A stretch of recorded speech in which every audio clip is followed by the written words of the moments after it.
श्रीविष्णुषोडशनामस्तोत्रम् औषधे चिन्तयेद्विष्णुं भोजने च जनार्दनं शयने पद्मनाभं च विवाहे च प्रजापतिं युद्धे चक्रधरं देवं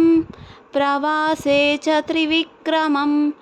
नारायणं तनुत्यागे श्रीधरं प्रियसङ्गमे दुःस्वप्ने स्मर गोविन्दं सङ्कटे मधुसूदनं कानने नरसिंहं च